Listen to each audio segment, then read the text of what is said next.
Hi students, welcome to KCT preparations. KCT exam 2024-ന്റെ just brief outs ആണ് നമ്മൾ ഉദ്ദേശിക്കുന്നത്. ആദ്യം തന്നെ KCT എക്സാമിനെ കുറിച്ച് അല്ലെങ്കിൽ കർണാടക എക്സാമിനേഷൻ അതോറിറ്റി നടത്തുന്ന എക്സാമിനെ കുറിച്ച് നമ്മൾ മനസ്സിലാക്കേണ്ടതായിട്ടുണ്ട്. നമുക്കറിയാവുന്നതുപോലെ തന്നെ കർണാടക എക്സാമിനേഷൻ അതോറിറ്റി അഥവാ KEA നടത്തുന്ന കോമൺ എൻട്രൻസ് ടെസ്റ്റ് ആണ് KCT എന്ന പേരിൽ അറിയപ്പെടുന്നത്. അപ്പോൾ നമ്മൾ ഇവിടെ എന്ന് പറയുമ്പോഴത്തേക്കും 2024-ന്റെ KCT എക്സാമിൻ്റെ നടക്കുന്നത് നമ്മൾ കർണാടകയിലുള്ള സെൻറ്റേഴ്സ് ആണ്. നിങ്ങൾ ഓൾറെഡി അതിൻ്റെ ആപ്ലിക്കേഷൻസ് നിങ്ങൾ കൊടുത്തിട്ടുണ്ട്. 2 ദിവസമായിട്ടാണ് നടത്തുന്നത്. പേപ്പർ ആൻഡ് പെൻ ഫോർമാറ്റിലാണ് നമ്മളിവിടെ എക്സാംസ് കണ്ടക്ട് ചെയ്യപ്പെടുന്നത്. നിങ്ങൾക്കറിയാവുന്നതുപോലെ തന്നെ OMR ഷീറ്റിൽ, അതായത് ഈ പറയുന്ന രീതിയിൽ മൾട്ടിപ്പിൾ ചോയ്സ് ക്വസ്റ്റ്യൻസ് ആയിട്ടായിരിക്കും നൽകുക. അപ്പോൾ നിങ്ങൾക്ക് കിട്ടുന്ന ആ ഒരു ക്വസ്റ്റ്യൻ്റെ മൾട്ടിപ്പിൾ ചോയ്സസിൻ്റെ അകത്തുനിന്ന് ഏറ്റവും സ്യൂട്ടബിൾ ആയിട്ടുള്ള ക്വസ്റ്റ്യൻ ആൻസർ നിങ്ങൾ സെലക്ട് ചെയ്ത് അത് എഴുതുകയും ചെയ്യേണ്ടതായിട്ടുണ്ട്. അപ്പോൾ അതിനെക്കുറിച്ചുള്ള ബാക്കി കാര്യങ്ങൾ നമ്മൾ വരുന്ന ദിവസങ്ങളിൽ അപ്ഡേറ്റ് ചെയ്യുന്നതാണ്. അപ്പോൾ നമുക്കിപ്പോൾ പറഞ്ഞിരിക്കുന്ന അനുസരിച്ച് ഏപ്രിൽ 18, 19 തീയതികളിലാണ് എക്സാംസ് നടത്തപ്പെടുന്നത്. അപ്പോൾ നമുക്കറിയാവുന്നതുപോലെ തന്നെ ഇത് BSc നഴ്സിംഗിന് മാത്രമായിട്ടല്ല ഈ എക്സാം കണ്ടക്ട് ചെയ്യുന്നത്. Engineering, agriculture, pharmacy, nursing, allied അങ്ങനെ എല്ലാ കോഴ്സുകൾക്കും വേണ്ടി കർണാടക സ്റ്റുഡൻസിനെ ഉദ്ദേശിച്ച് കണ്ടക്ട് ചെയ്യുന്ന എക്സാമാണ് KCT എക്സാം. പക്ഷേ നമുക്ക് ഇവിടെ നോൺ കർണാടക സ്റ്റുഡൻസിനെ സംബന്ധിച്ചെന്ന് പറയുമ്പോൾ BSc നഴ്സിംഗിൻ്റെ എലിജിബിലിറ്റി ക്രൈറ്റീരിയ നമ്മളിപ്പോൾ കഴിഞ്ഞ വർഷം തൊട്ട് KEAയുടെ അല്ലെങ്കിൽ KCT എക്സാമിൻ്റെ അനുബന്ധത്തിലാണ് നടത്തപ്പെടുന്നത്. അപ്പോൾ ഇവിടെ തന്നെ നമുക്ക് ഏറ്റവും കൂടുതൽ സ്കോർ ചെയ്യേണ്ടതായിട്ടുമുണ്ട്. ഓക്കെ, ഇപ്പോൾ എലിജിബിലിറ്റി ക്രൈറ്റീരിയ നമ്മൾ ബേസിക് ആയിട്ടുള്ള എലിജിബിലിറ്റി ക്രൈറ്റീരിയ എല്ലാം നമ്മൾ മീറ്റ് ചെയ്തിരിക്കണം. അപ്പോൾ നമ്മൾ മെയിൻ ആയിട്ടുള്ള എലിജിബിലിറ്റി ക്രൈറ്റീരിയ എന്ന് പറഞ്ഞാൽ നമ്മൾ ഏജ് ആണ്. അപ്പോൾ 17 ഇയേഴ്സ് കംപ്ലീറ്റ് ചെയ്ത കുട്ടികളാണ്. അതായത് ഈ വർഷം 2024 ഡിസംബർ 31 തീയതിക്കുള്ളിൽ 17 വയസ്സ് തികയുന്ന കുട്ടികൾക്കാണ് ഈ ഒരു എലിജിബിലിറ്റി എക്സാം അല്ലെങ്കിൽ എലിജിബിലിറ്റി ക്രൈറ്റീരിയ നമുക്ക് കാണാൻ സാധിക്കുന്നത്. രണ്ടാമത്തെ ഒരു കാര്യം, +2 മിനിമം മാർക്ക് ഉണ്ടായിരിക്കണം. നമ്മൾ ഓരോ അഫിലിയേഷൻ ബോഡീസ്, നമുക്കിവിടെ ഇന്ത്യൻ നഴ്സിംഗ് കൗൺസിൽ പറഞ്ഞിരിക്കുന്ന ആ ഒരു minimum percentage mark 45 to 50% mark physics, chemistry, ബയോളജിക്ക് അല്ലെങ്കിൽ +2 കംപ്ലീറ്റ് ചെയ്തിരിക്കണം. അങ്ങനെയുള്ള കുട്ടികൾക്ക് മാത്രമാണ് ഫർദർ നമുക്ക് അഡ്മിഷനുമായിട്ട് മുന്നോട്ട് പോകാൻ സാധിക്കുക.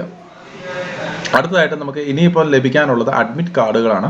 അപ്പോൾ അഡ്മിറ്റ് കാർഡുകൾ അല്ലെങ്കിൽ നമ്മൾ ഹോൾ ടിക്കറ്റിൻ്റെ അകത്താണ് നമ്മൾ ഏത് സെൻറ്ററാണ് നമുക്ക് അലോട്ട് ചെയ്ത് കിട്ടിയിരിക്കുന്നത് എന്നുള്ളത് മനസ്സിലാക്കാൻ സാധിക്കുക.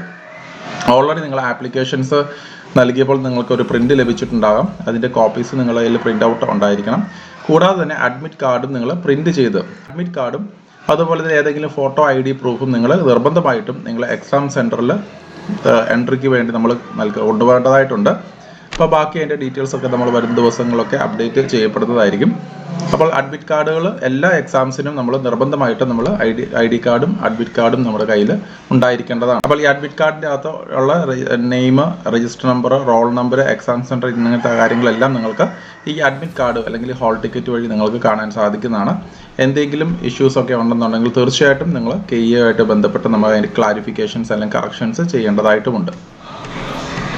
എക്സാമിൻ്റെ ഞാൻ നേരത്തെ പറഞ്ഞതുപോലെ തന്നെ പെൻ ആൻഡ് പേപ്പർ ഫോർമാറ്റിൽ തന്നെ ഓഫ്ലൈൻ ആയിട്ട് തന്നെയാണ് എക്സാംസ് നടത്തപ്പെടുന്നത്. നമുക്ക് അലോട്ട് ചെയ്തിരിക്കുന്ന സെൻറ്ററിൽ നമ്മൾ നേരത്തെ തന്നെ അരമണിക്കൂർ മുന്നേ തന്നെ നമ്മൾ റിപ്പോർട്ട് ചെയ്യേണ്ടതായിട്ടുണ്ട്. 2 രീതിയിലുള്ള ക്വസ്റ്റ്യൻസ് ആയിരിക്കും ഉണ്ടാവുക. ഇംഗ്ലീഷിലും കന്നഡയിലും ഈ പറയുന്ന ക്വസ്റ്റ്യൻ പേപ്പേഴ്സ് അവൈലബിൾ ആയിരിക്കും. നമുക്ക് ഇംഗ്ലീഷ് കംഫർട്ടബിൾ ആയതുകൊണ്ട് ഇംഗ്ലീഷ് തന്നെ നമ്മൾ പ്ലാൻ ചെയ്യേണ്ടതായിട്ടുണ്ട്. അപ്പോൾ നമുക്ക് മെയിനായിട്ട് സിലബസിൽ പറഞ്ഞിരിക്കുന്ന അനുസരിച്ച് ഫിസിക്സ്, കെമിസ്ട്രി, ബയോളജി 3 സബ്ജക്റ്റുകളാണ് BSc നഴ്സിംഗിന് വേണ്ടി കൺസിഡർ ചെയ്യുന്നത്. നമ്മൾ സാധാരണ KCT എക്സാം 3 ദിവസമായിട്ടാണ് നടത്തപ്പെടുന്നത്. ആദ്യത്തെ ദിവസം ബയോളജിയും മാത്സുമാണ്, രണ്ടാമത്തെ ദിവസം ഫിസിക്സും കെമിസ്ട്രിയും, മൂന്നാമത്തെ ദിവസം കന്നഡ ടെസ്റ്റുമാണ്. കന്നഡ നമുക്ക് ആപ്ലിക്കബിൾ അല്ല, അതുപോലെ മാത്സും നമുക്ക് ആപ്ലിക്കബിൾ അല്ല. അപ്പോൾ നമുക്ക് 18, 19 ഏപ്രിൽ മാസം 18, 19 തീയതികളിലാണ് ഈ പറഞ്ഞ പരീക്ഷ ഇപ്പം നിലവിൽ പറഞ്ഞിരിക്കുന്നത്. അപ്പോൾ ഏകദേശം 10:30 മുതൽ 11:50 വരെയാണ് നമുക്ക് ബയോളജി എക്സാമിന് വേണ്ടി തന്നിരിക്കുന്ന സമയം. അതുപോലെ 19 തീയതിയാണ് ഫിസിക്സും കെമിസ്ട്രിയും സബ്ജക്റ്റുകളും വരിക. അതുപോലെ തന്നെ ഓരോ എക്സാമും 80 മിനിറ്റ് ദൈർഘ്യമുള്ള എക്സാംസ് ആയിരിക്കും ഉണ്ടാവുക. ഓരോ സബ്ജക്റ്റിനും 60 മൾട്ടിപ്പിൾ ചോയ്സ് ക്വസ്റ്റ്യൻസ്, ഞാൻ നേരത്തെ പറഞ്ഞതുപോലെ MCQ ക്വസ്റ്റ്യൻസ് ആയിരിക്കും ഉണ്ടാവുക. ഓരോ ക്വസ്റ്റ്യനും 1 മാർക്ക് വെച്ചിട്ടാണ് അവർ കൺസിഡർ ചെയ്യുന്നത്. മാത്രമല്ല നെഗറ്റീവ് മാർക്ക് ഇവിടെ ഇല്ല എന്നുള്ളതാണ് മറ്റൊരു പ്രത്യേകത. നീറ്റിൻ്റെ ഒക്കെ എക്സാംസിന് നമ്മൾ നോക്കുമ്പോൾ അവിടെ നെഗറ്റീവ് മാർക്കുകൾ കൺസിഡർ ചെയ്യാറുണ്ട്, പക്ഷേ ഇവിടെ നെഗറ്റീവ് മാർക്കുകളില്ല.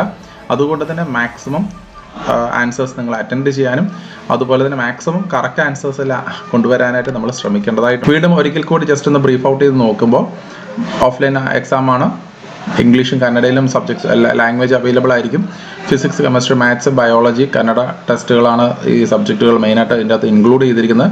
ഇതിൽ തന്നെ നമ്മൾ ഫിസിക്സ്, കെമിസ്ട്രി, ബയോളജി 3 സബ്ജക്റ്റുകളാണ് നേഴ്സിങ്ങിന് വേണ്ടി നമ്മൾ കൺസിഡർ ചെയ്യപ്പെടുക. MCQ ക്വസ്റ്റ്യൻ ആയിരിക്കും.